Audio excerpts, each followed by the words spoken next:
I want to talk about a kind of grief that doesn't get a lot of attention.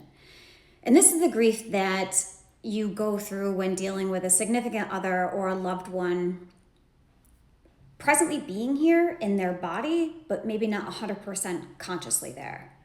So if you're dealing with a significant other or a loved one, maybe grandparent or parent that is going through dementia, Alzheimer's, or maybe just getting older and forgetting, this video is going to help. But hi, my name is Leanne, and welcome to my channel, Rise and Elevate, where I talk about universal principles and how I've been able to utilize them to create and manifest a beautiful life for myself. See, I believe that our souls make contracts, sort of like an agreement, maybe a program we agree to before we reincarnate and come back to this beautiful school of earth. And sometimes people are just on their own journey, and we have to have an understanding of that everyone is here to learn their own life lesson and go through their own journey. And when they do cross our paths, maybe it is to teach us a lesson or for enjoyment or vice versa. I don't really know. So I don't write the contracts, but understanding that for myself has made this extremely easy for me when dealing with my grandmother, who is in her mid-80s, that is very forgetful, and will just repeat herself, over and over and call me my aunt's name midway through the conversation. And it's hard and it hurts. It hurts because, these are our loved ones, and it's this person that has been in your life, and it's been, a savior, someone you looked up to and made you feel loved. And now they're not totally there. And you need to understand that it's not your fault and it's not their fault. And everyone is on their own journey, and we're all going through our own life path and learning and dealing with things on our own path, on our own journey. So that being said, things that I do for myself is, number one, it is okay to create boundaries. It does not make you selfish to say, no, I cannot participate in this conversation right now, or even engage in a conversation with this individual at this time. Holding those boundaries. And you have to think about it this way.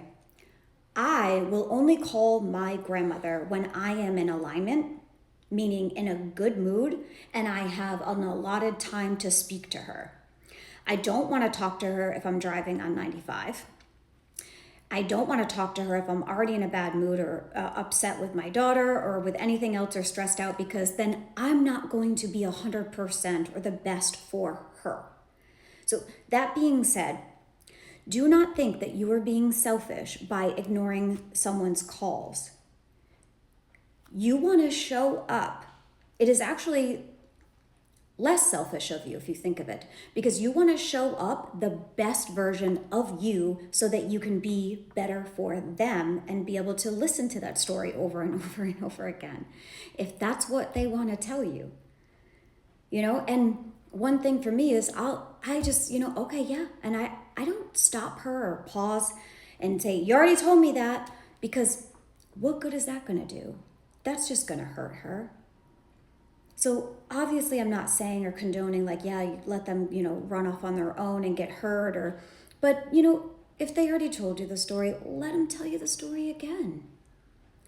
You have to have an understanding that, they are, from what I believe, is maybe in some sort of transition.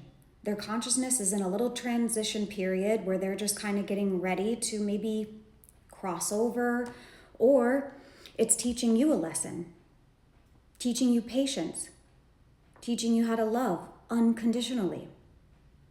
Parents love unconditionally. We love our dogs unconditionally. So I want you to kind of maybe take a step back and look at it that way, and have an understanding and create those boundaries.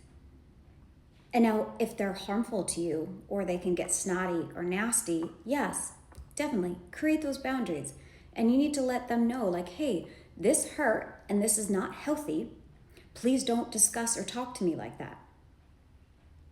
But I think for the most part is You just have to love them unconditionally and have an understanding that everyone is on their own journey and they have their own path and they're here for their specific life lessons. And to go through this school of earth, I know for myself, when I think of it that way, it just helps. I talked to my grandmother for maybe almost 20 minutes on Christmas Day, and I decided to go for a walk by the beach so I knew I would be relaxed, away from my daughter, away from my boyfriend, and just calm so that I could be 100% for her. Even if she can't give me 100% of what she can. What she can give me right now, I will take, because I don't know how much longer I have with her. So I guess what I'm saying is be grateful, be present. Present, I think, is key, because if you are thinking about what you have to do down the road, or, when my grandmother talks about something and then it brings me somewhere else, I'm like, whoop, pull it back, be present. Just keep listening to what she is saying now. And that goes for everything. I think especially around the holidays, a lot of people you need to be present, not just to soak up this family time, but stop thinking about the future and stop thinking about the past, because that can put us into full-blown anxiety or depression. Be present, be in the moment, and just enjoy and just love. And if can create some nastiness or unhealthy, toxic relationship towards you, then yeah, you definitely need to create those boundaries. And if you feel like you can express your feelings to them and that will help, I think that's a positive thing.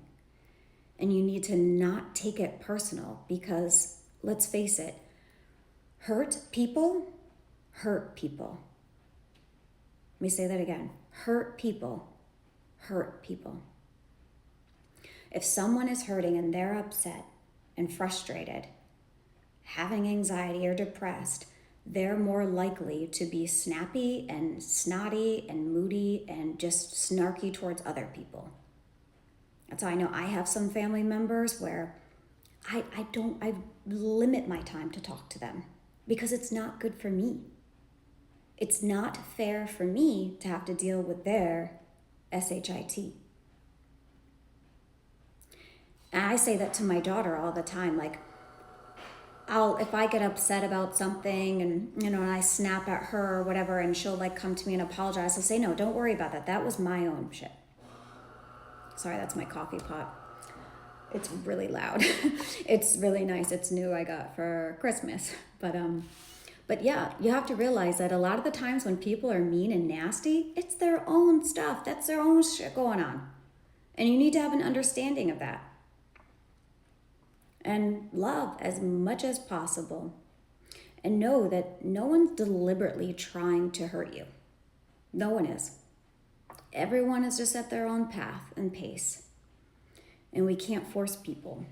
All we can do is control ourselves and our mind and our thoughts on how we respond to their behavior.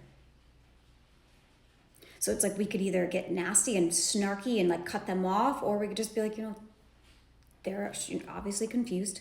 It is what it is. I'll let it go. If they balk at me, it's only because they're frustrated. Think about their frustration that they have right now and being confused and not being able to maybe get around as easy as they could before. And aging, it's got to be hard. So be easy on yourself. Know that it's hard with what you're dealing with, and be easy on them, because it's hard with what they're dealing with too. And if you have to limit your time with them, there's nothing wrong with that. But I hope this message helped. Leave me a comment below if it did, and until the next time.